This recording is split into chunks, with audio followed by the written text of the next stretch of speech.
Welcome to our 2023 Pioneer BH270. Starting kind of right in the back corner here. Just flip that open. You're going to find your cable and satellite inlet. Coax cable plugs into there, fires up at your TV location. Right at the end of their bumper here, just pull that cap out of there. Inside of that bumper, you're going to find your sewer hose. Take note of those two ears in the adapter here. It's helping hooking it up to your sewer system. The hose itself, once fully extended, is about 20 feet long. Just keeping it stored in the bumper back here to help keep any sort of stench out of the unit, keep things that bit fresher, and that cap just presses back into place. Right around the corner, you're going to find your exterior shower. Just pull that trigger down, you can open it on up. You get the standard 3-foot hose with the standard head, hot and cold water, so if the dog's out getting muddy, you can spray him off before he goes inside. Tucking it back away, just sits back in its holder, closes back down, simple as that. A step forward and you'll find your power inlet, little notch in the bottom corner here. It's going to line up with that notch there. Press those in together, and a little 1/8 turn will lock it into place, and then you get the threaded collar in the back there to really lock it down. Right underneath that is your city water connection. So your water hose is just going to plug into there, turn on the water, it'll pressurize your lines throughout the unit. The sewer system itself is just right over here. So this cap here, if you just kind of press on it and give it a turn, pop it on out of there, you'll notice it's got the same ears on it that your sewer hose had. You attach that the same way, where you're just pressing it in, turning it until those ears click into place. On the left you get a gray valve, on the right you get a black. They are also labeled up here. So the gray valve is going to be controlling your gray tank. Gray tank is going to be filled in your sinks as well as your shower. Typically going to be your cleanest water. We'll dump that last. The black tank is going to be for your toilets. It's of course going to be your dirtiest water. We'll dump that first. Just help, keep that hose as clean as possible. Making our way towards the front here. And we get one end of your storage compartment. So as you open that up, you get the little finger on the side there, just holds it open for you. Inside of here, you're gonna find your water hose. Inside of the water hose, you'll find a park adapter. So your short cord there at the back has a standard 30 amp end there. Most campsites have that. You can just plug straight on in, you're good to go. This adapter here will allow you to take you from that 30 down to a 15. So if you're looking to plug into your standard household outlet, you got the power to do so. That storage compartment does also see straight through to the other side. Around front of the unit, this little black box here has your battery inside of it. So as long as you're plugged into that short cord in the back or your 7-pin to your tow vehicle, that battery is charging for you. A couple knobs back up here. You just push those back, open up the cap, you get access to your propane tanks. For the video, I'll just break it right off. So we can show you this changeover over here. So it should currently be red. It's actually green right now, but that's just letting us know that we've got propane in the system. If it were red, it's just letting you know you don't have any there. You can open up that tank because that's where our arrow is pointing to. If it were to go red while you got a tank open, you're just going to flip over to the other tank and run off of that one while you get the other one filled. In front, you get a power tongue jack. On the left, up is up, down is down, and on the right, you get a little light switch. This rubber plug back there, you can pull that out, gives you access to your manual override, so if your batteries were to die, you can still go up and down with the tongue jack. Other end of your storage compartments here. So inside of here, you're going to find those manual overrides for your tongue jack up front, which is the little silver one, and the big kind of brass or zinc ones are going to be for your stabilizer jacks as well as your slide outs. So we'll show you those in a minute. Your stabilizers are typically just going to be electric. So you press and hold out. They come down together. They will equalize.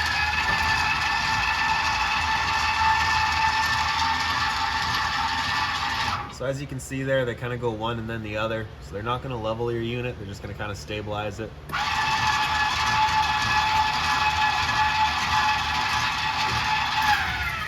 Once they're down all the way, you can just kind of hear that load on the motor. Once you hear that, you're going to want to stop. If you're to continue extending, you can actually strip the gear set right out of those motors, which of course we don't want to be doing. And then directly to the other end of the shaft, you have the little threaded rod at the end. It'll have a couple of little ears on it. That's what you'll be attaching to manually override them. Little T-latch there, will just hang into the door right there, just kind of props it open for you.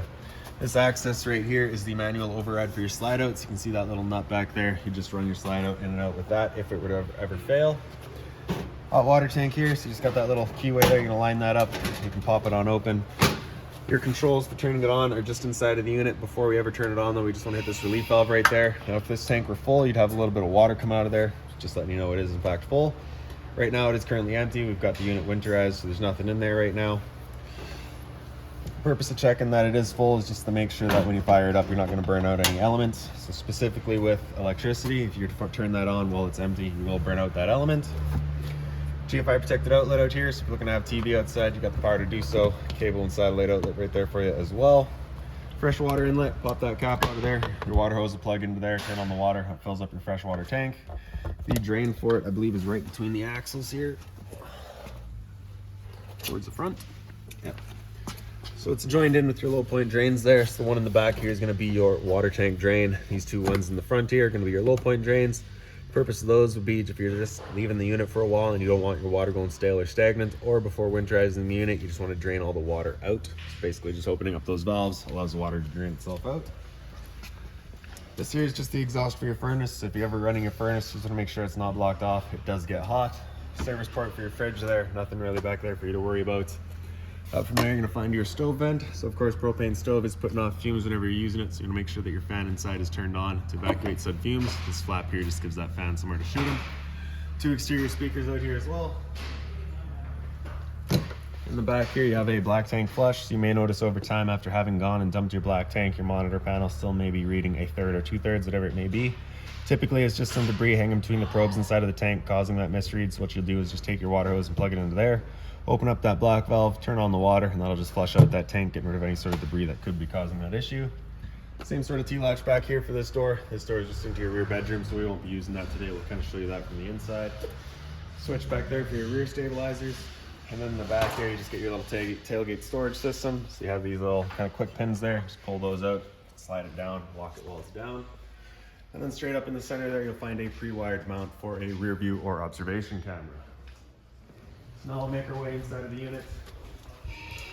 Your assist handle just up 90 degrees, then it falls into place.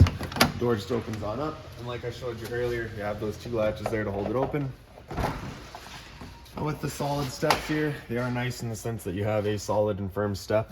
Just pull that trigger over, you can open them on up. And I'll just show you these two little latches down here. If you're to push those in, you can extend or retract your legs just based on your campsite needs, because of course you want to keep those level. And as we make our way inside, first things first is right on the left there, you get your fire extinguisher. So that's standard, pull the pin, point and shoot. Up the wall from there, you're gonna find your monitor panel. So in the top right corner, you get your water pump switch. You turn that on, turns on your water pump, drawing out of your fresh tank to pressurize your lines. In the center there is your gas water heater. So you turn that switch on, fires up your water heater on gas. The one in the bottom there is gonna be for the water heater electricity. Once that light goes out, the ignition sequence for the hot water tank will start.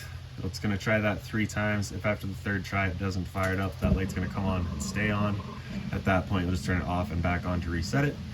Stood right here, you can hear the click of the igniter and the whir of the flame. We know that tank is good. Your monitor systems is on the left. Top left corner there, you get batteries. So you can see we're currently at a good voltage. As it goes down, we'll just kind of show you that. Your fresh tank, as you fill that up, will go to 1/3, 2/3 and full. Same idea for your black and your gray. This switch right here is just your wind guard connect. So basically just your little router and your modem. So gives you your Wi-Fi throughout the unit if it is in fact hooked up. And up some more, we get your light switches. On the left there, it does all of our interior lights. On the right, does your awning light outside. Awning itself is on this switch here. Press and hold extend and that awning will make its way out. Once that awning's fully extended, you'll see a little black flap come down as well as the black of the metal tube. Once you see that, you're gonna wanna stop. If you're to continue extending, it can actually wind itself up backwards, in which case your fabric will be underneath your tube, allowing it to then hold water, accelerating the growth of mold and mildew. So I don't think we're quite gonna make it out to that flap today, but it's kind of just right there. You can just sort of see the end of it. Now, if it were to start raining, it's of course going to be holding some water anyways. What you can do is grab either arm, front or rear. You're just going to pull straight down on it. And you can see that changes the pitch of the awning out at the head, allowing water to then run off. If you like that angle better because it does give you more shade, you can do the same thing with the arm up front. Before you bring it back in though, you just make sure these arms are back out straight and fully extended, just so you're not running the risk of bending them. Then we can press and hold the tract. The awning will make its way back in. Again, you're just going to watch to make sure that your fabric is over top of the tube.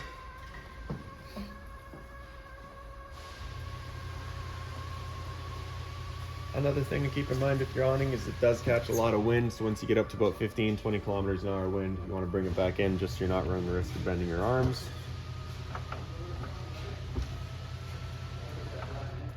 And there we go. So in the middle there's your slide out switch. Press and hold out and the slide will make its way out.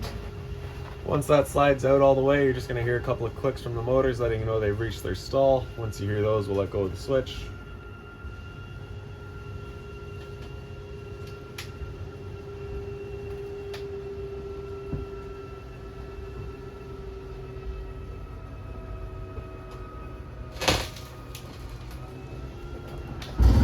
There you have it. So now we'll come into the front bedroom here. Your light switch is just right up on the wall. Blinds throughout the unit, just kind of sit where you leave them. A little bit of closet space up here with CPAP access. You do also have a little light in here. Kind of on the back side of the light is a little USB outlet, so if you're looking to charge phones, you got to plug in right there. This right here is just access to power connections for your awning outside, so it's just kind of blocked off there. If you lift up the foot of your bed, you do get access to a little storage compartment. Right in the head of the bed is another little light. And then same sort of closet space over here, as well as with CPAP access, and the same sort of light right up on the wall there. Right behind me here is your emergency exit. You're going to take that handle here, throw it outside, pull that red tab to get rid of the screen, hop on out. And you have the same blind here that you have on the other side. TV backer locations right here, so if you're putting a TV in, it's going right there. Cable outlet for it, power outlet for it. Entertainment area here, so I guess a little bit of a closet space there as well. In your entertainment area, so same sort of TV backer. Antenna outlet for it there as well. Turning that antenna on, you just hit that button there. Green light turns on, letting you know it is turned on. It will give you your TV signal and will also help clear up your stereo signal. These guys right here are the antenna for that stereo, so if you like, you can kind of run them wherever you find your best signal. And then that HDMI cord there also hooked into the stereo. Stereo itself is pretty straightforward. You get your power button up in the top left there, kind of straight beside it's your mode. Then you get your bands, pretty well straightforward. Press the button there to get into any sort of settings. Storage space down below. Into the slide out, you get your little lights there. So you can see we currently got the couch set up. You can take this middle here, you can flip that down, you get your couple of cup holders there. You can also pick up the bottom, flip it down into a bed. The dinette currently is down in the bed mode as well, so you basically just take your two back cushions here, fill in the centers. There's your bed. For the dinette, you're sticking the cushions back up into their spots. Your table will come up, and then just show you right down here, you get your table legs. You do have little bases that they'll just sit down into. Same idea underneath the table. Sit into that, and that creates your dinette. In the kitchen here, you get your storage right up top. That blue binder there has all of your owner's manuals, any keys, anything like that for the unit, you'll find right in there. Power outlet for the microwave. Microwave right beside it, pretty straightforward, just like home. Right underneath that, you get your range vent. So you have a fan on the left and a light on the right. So of course that's that fan that you want to turn on with that flap outside opened up to evacuate any sort of fumes. The bifold cover on the stove just flips on back. Turn the knobs over to light, hit it with the sparker, and she fires right up. Now the first time you go to use your propane system, especially if you've been away from the unit for a while, it will take a minute to fire everything up just because it'll have to clear air of the propane lines. It's perfectly normal. I recommend starting with the stove first. For the oven, we'll open that up, turn that over to little pilot and press and hold. Grab a lighter, and then right in the back there, you can see that pilot light gets going. Once you get it going, you just hold that knob in for another couple of seconds, and you can release. The flame will then hold itself. Turn up to your desired temperature, and she fires right up. Once you're done, you can turn it back down just to pilot. It'll hold just that pilot light for you. But if you're going traveling or leaving the unit for a while, you just want to make sure that's right off. Some storage underneath the sink here, as well as off the side you get your drawer space.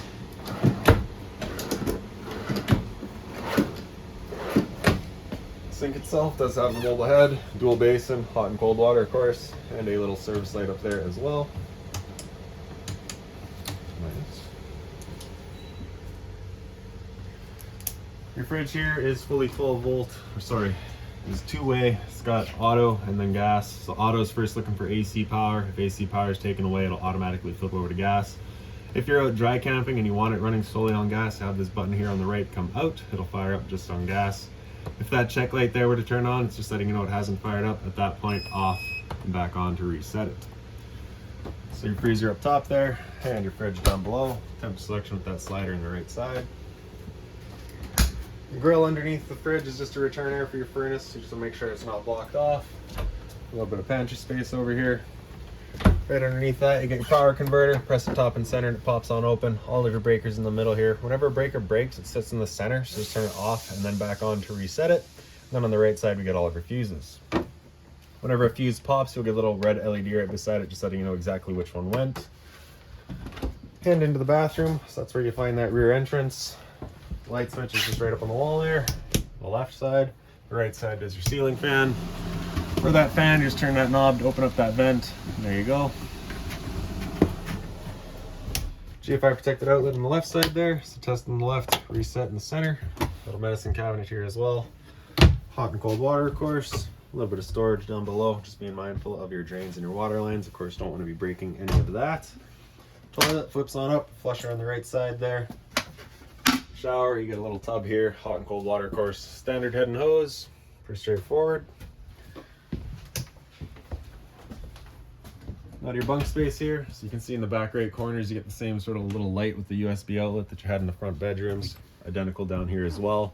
Same sort of emergency exit that you had up front. Pulling that red tab to get rid of the screen, throw the handle outside, hop on out. A ladder to access up top. I will just point out too, if you've got this ladder out, it does contact your slide. So if you're moving your slide, just make sure that ladder is tucked away properly. Thermostat in the top right corner here. Press that bottom bar, it'll wake it up. Hit that bar again, will come into your fan speed. So fan low is just going to turn that air conditioner fan on and run it at low. Fan high, same idea, just the high fan for a little bit. Cool high is where the air conditioner cooling will actually kick in. So you'll have the you'll have the high fan all the time with cooling coming in and out as needed. Cool low is the low fan all the time with cooling in and out as needed. Once you get into cool low auto, that's where it becomes an on-demand system where both the cooling and the fan will cut in and out as needed, but it'll only ever use the low fan. Cool high auto, same idea, but now it uses the high fan. Temp selection at any point just with your arrows. With your air conditioner going, you got two different options basically. You can have these two louvers here open, in which case we're just dumping all of our air into the living room, or you can close them off and then we'll start using all the ducting to move the air throughout the unit. So when you first get out to your campsite, you want them closed, cool off the living area as quickly as possible, and then open them up to start moving the air throughout. After cool high auto, we hit that bar again, it'll come down into heat. It'll turn off the air conditioner, turn on our furnace, and the furnace is moving its air through all of our little floor registers. After heat, you hit that bar again, it comes down into off, and then just kind of cycles back around. Straight down the wall from there, you're going to find your LP detector. Propane's heavier than air, it sits on the floor. That guy detects it and starts going off just like a smoke detector would. And lastly is your smoke detector. It's right up front here. And there you have it. So that's about it for this little guy. If you've got any other questions on the unit, please feel free to give us a call, 204-237-7272.